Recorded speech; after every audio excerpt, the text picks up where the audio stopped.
3 December 1993 Madeline. এখানে এমন এক ব্যক্তির অন্তিম সংস্কার হতে চলেছে যে কোনো সাধারণ ব্যক্তি ছিল না। এই ব্যক্তিটা ছিল ইতিহাসের সবথেকে ধনী মোস্ট ওয়ান্টেড ক্রিমিনাল, একজন পাওয়ারফুল ড্রাগ ডিলার। কিন্তু কিছু মানুষ তাকে একজন হিরো বলে মনে করে, কারণ সে গরিবদের সাহায্য করত, ঠিক যেন মডার্ন যুগের রবিন হুডের মতো। আবার কিছু মানুষ তাকে একজন কুখ্যাত অপরাধী সন্ত্রাসী বলে ঘৃণা করে, কারণ সে বহু মানুষকে নির্মমভাবে হত্যা করেছিল। তার একটা ইশারাতে প্লেনকে উড়িয়ে দিবার ক্ষমতা রাখত। কিন্তু সেদিন হাজার হাজার মানুষ দল বেঁধে তার অন্তিম সংস্কারে জমা হতে থাকে। তার অন্তিম সংস্কারে ভিড় এতটাই বেশি ছিল যে এমনকি পরিস্থিতিকে নিয়ন্ত্রণে আনতে কলম্বিয়ার পুলিশ থেকে সেনাবাহিনী পর্যন্ত স্টেপ নেয়। ওই দিন পুরো মেডেলিনের মানুষ, বাচ্চা থেকে বৃদ্ধ, সবাই সেখানে জমা হয়। কিন্তু সেদিন তার অন্তিম সংস্কারে এমন কিছু মানুষ ছিল যারা এই ক্রিমিনালের জন্য দুঃখ প্রকাশ করেছিল। এরা আবেগে কান্নায় ভেঙে পড়েছিল। আজকের ভিডিওতে জানবেন পাবলো এসকোবারের মৃত্যুর পর কি ঘটেছিল। ডন পাবলো প্রায় 16 বছর ধরে কলম্বিয়ার ড্রাগের ধান্দার বস ছিল। তার এই ড্রাগের ধান্দাটাকে চালাতে বহু নিরীহ মানুষের জীবন কেড়ে নেয়, কিন্তু এখন তার নিজের জীবন খুব জলদি শেষ হতে চলেছে।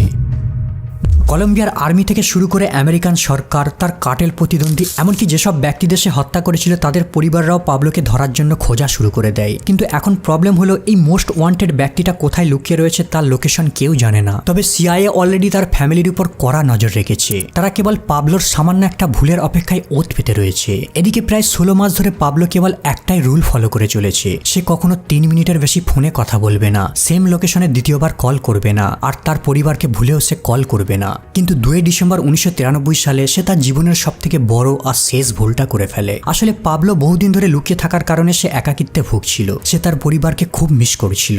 মাঝে মাঝে নিউজে সে তার পরিবারের খবর শুনতো, আর সে ভয় পেত হয়তো অ্যাংরি পাবলিক তাদের উপর হামলা না করে বসে। ওই দিন সকাল থেকে সে তার ছেলের ভয়েসকে একবার শোনার জন্য মরিয়া হয়ে যায়, আর সে তার নিজের বানানো রুলটাকে অজান্তে ভেঙে ফেলে। ঠিক সকাল 10:23 সে একটা নাম্বারে কল করে, আর এই কলটা বোগাটা হোটেল রুমের ভিতরে লুকিয়ে বসে থাকা তার পরিবারকে লাগে। এখানেই তার 6 বছরের ছেলে জোয়ান পাবলো মা আর তার বোনের সাথে লুকিয়েছিল।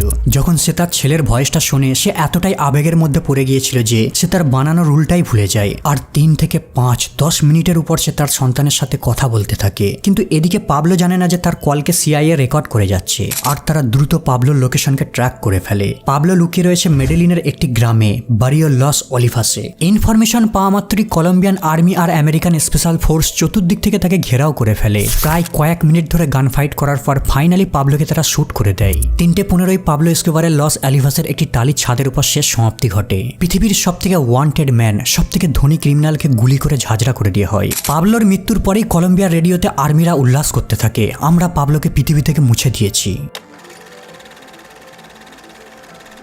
পাবলোর মৃত্যুর পরে কয়েক মিনিটের মধ্যে পুরো দেশ জুড়ে খবরটা ছড়িয়ে পড়ে। শুধু কলম্বিয়া নয়, তার মৃত্যুর নিউজটা গোটা বিশ্বের হেডলাইন হয়ে যায়। খবরটা ছড়াবার পরই হঠাৎ পুরো কলম্বিয়া জুড়ে অস্থিরতার পরিবেশ তৈরি হয়। প্রতিটা মানুষের মুখে কেবল একটাই খবর, পাবলো এসকোবার মারা গেছে। তার মৃত্যুর খবর সব জায়গায় যেন দাবানলের মতো ছড়িয়ে পড়ে। সংবাদ চ্যানেলগুলো বাকি সব খবর বাদ দিয়ে কেবল পাবলোর খবরকে রিপোর্ট করতে থাকে। রেডিও চ্যানেলগুলো শুধু বলতে থাকে পাবলো এসকোবারকে শুট করা হয়েছে, মাদক সম্রাট আর কলম্বিয়ার মাটিতে নিঃশ্বাস ফেলতে পারবে না। পাবলো এসকোবারের মৃত্যুতে কলম্বিয়ার জনগণের রিয়াকশন বিভিন্ন জনের কাছে বিভিন্ন রকম ছিল। কেউ তার জন্য বেদনা অনুভূতি প্রকাশ করেছিল, আবার কেউ কেউ তার জন্য মুক্তির নিঃশ্বাস ফেলছিল। অন্যদিকে ছোটখাটো মাদক ব্যবসায়ীদের মধ্যে শুরু হয়ে যায় ক্ষমতা দখলের গেম। পাবলোর কারণে এরা টু শব্দ করতে পারতো না, কিন্তু এখন তারা বিভিন্ন জায়গা থেকে হুঙ্কার দিতে থাকে। আবার অনেকে পাবলোর ফ্যামিলিকে মারার জন্য খোঁজ শুরু করে দেয়। তবে সরকার পাবলোর পরিবারকে কাস্টাডির মধ্যে নিয়ে নেয়। এরপর হঠাৎ কলম্বিয়ার রাস্তাঘাট শান্ত হতে শুরু করে। ব্যস্ত বাজারগুলো যেন হঠাৎ জনহীন হতে থাকে। ধীরে ধীরে মানুষ পাবলোর কফিনের দিকে জমা হতে শুরু করে। পাবলোর কফিনের সামনে কত সংখ্যক মানুষ জমা হয়েছিল তা নির্দিষ্ট করে বলা সম্ভব নয়, কিন্তু এরা ছিল পাবলোর অনুগামী। তারা তাদের হিরোকে শেষ বিদায় জানাতে এসেছে। পাবলো এসকোবার হয়তো সরকারের চোখে একজন নির্দয় খুনি, কুখ্যাত কোকেন ব্যবসায়ী ছিল, কিন্তু কলম্বিয়ার মেডেলিন পাহাড়ের মানুষের চোখে সে ছিল একজন দেবতুল্য মানুষ। এরা তাকে এমন একজন রবিন হুড হিসাবে স্মরণ করবে যে কলম্বিয়ার দরিদ্রদের লক্ষ লক্ষ টাকা ডোনেট করেছিল, তাদের কষ্টের সময় পাশে দাঁড়িয়েছিল, যা এমনকি কলম্বিয়া সরকারও করে দেখাতে পারেনি।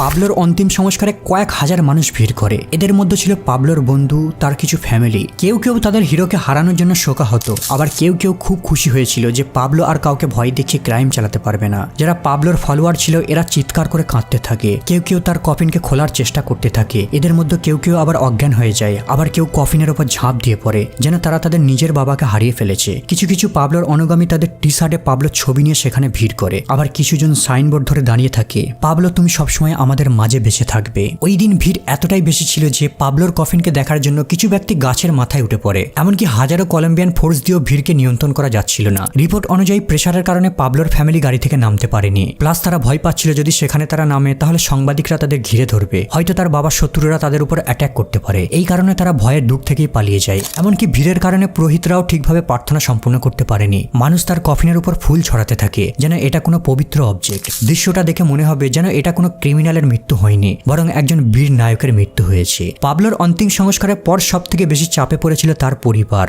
সাংবাদিকরা তাদের ঘিরে ধরে এমনভাবে অভিযোগ শোনাতে শুরু করে তারা নার্ভাস হতে থাকে। 1 ডিসেম্বর 1949 সালে কলম্বিয়ার রিও নিগ্রো শহরে পাবলো এসকোবার জন্মগ্রহণ করে। কিন্তু তার জন্মের কিছু বছর পরই সে মেডেলিন শহরে চলে আসে, আর এখান থেকেই পাবলো বেড়ে ওঠে। সে ছোট থেকে দেখে আসছে তার হোমটাউন মেডেলিনের ভাগ্য যেন নরকের মতো। এখানের মানুষের কাছে কোনো জব নেই, অনেক পরিবার আছে যাদের মাথার উপর ছাদ নেই, ঠিকভাবে তারা দুবেলা দুমুঠো আহার করতে পারে না। সেই সাথে সাথে এখানে সরকারও তাদেরকে কেয়ার করে না। পাবলো মেডেলিনের মানুষের এই দারিদ্রতাটাকে একটা সুবর্ণ সুযোগ হিসেবে দেখে। তাছাড়া পাবলোর স্বপ্ন ছিল সে একজন পলিটিশিয়ান হবে। সে মনে করত যদি সে রাজনীতির সাথে যুক্ত হয় তাহলে আইনের চোখে সে ফাঁকি দিতে পারবে। তাই সে তার স্বপ্ন পূরণের জন্য জনকল্যাণমূলক কাজ শুরু করে দেয়। গরিবদের জন্য সে বাড়িঘর তৈরি করে দিত, হসপিটাল তৈরি করে, সে একটা বিশাল ফুটবল স্টেডিয়ামও তৈরি করে, গরিবদের সে টাকা ডোনেট করত, রাস্তাঘাট মেরামত করে দিত। আর এভাবে সে ধীরে ধীরে একটা সময় তাদের চোখে হিরো হয়ে যায়। কিন্তু অন্যদিকে পাবলো তার বিজনেস চালানোর জন্য এমন অসংখ্য পরিবারকে হত্যা করে যাদের সঙ্গে তার ব্যবসার কোনো সম্পর্ক নেই। অসংখ্য জার্জ পুলিশদের সে নির্মমভাবে খুন করে, কিন্তু আবার সে গরিবদের প্রতি সমবেদনা দেখায়। আসলে এটা ছিল তার একটা বিজনেস মডেল। সে জানতো যদি সে গরিবদের মন জয় করতে পারে তাহলে কখনো যদি তাকে পুলিশ ধাওয়া করে সে তাদের বাসায় লুকিয়ে থাকতে পারবে। এরাই তাকে একটা সময় প্রোটেক্ট করবে, তাকে পলিটিশিয়ান হতেও সাহায্য করবে। এই কারণে সে তার অবৈধ ব্যবসার লক্ষ লক্ষ টাকা ব্যয় করত কেবল কলম্বিয়ার দরিদ্রতম মানুষদের মন জয় করার জন্য। তার অন্তিম সংস্কারের সময় এইসব মানুষগুলোই শেষ শ্রদ্ধা জানাতে এসেছিল। আবার অন্যদিকে অনেক কলম্বিয়ানদের জন্য তার মৃত্যু কোনো দুঃখদায়ক ছিল না, বরং তারা মুক্তি পায়, কারণ সে এমন একজন টেররিস্ট ছিল যে পুরো দেশটাকে নিজের জিম্মির মধ্যে রেখেছিল। এমনকি সরকারও তার বিরুদ্ধে অ্যাকশন নিতে ভয় পেত। একমাত্র পাবলোর জন্যই কলম্বিয়ানদের পাসপোর্টকে এয়ারপোর্টে বারবার চেক করা হতো। আবার কিছু কলম্বিয়ানরা মনে করতো পাবলো ছিল কলম্বিয়ার হিটলার। মানুষের মধ্যে তাকে নিয়ে সবসময় ভয় আর কৌতূহল থাকতো। একটা সময় যেই মানুষটা 1 দশক ধরে গোটা বিশ্বের সংবাদ মাধ্যমের হেডলাইন হয়ে থাকতো, এখন সে মৃত্যুর বক্সে বন্দী। তাই কিছু মানুষ ইতিহাসের সাক্ষী হওয়ার জন্য তার অন্তিম সংস্কারে ভিড় করেছিল। বন্ধুরা, যদি জানতে চান পৃথিবীর সবথেকে ধনী ব্যক্তিদের লিস্টে পাবলো কত নম্বরে রয়েছে, তাহলে চ্যানেলের এই ভিডিওটা দেখতে পারেন।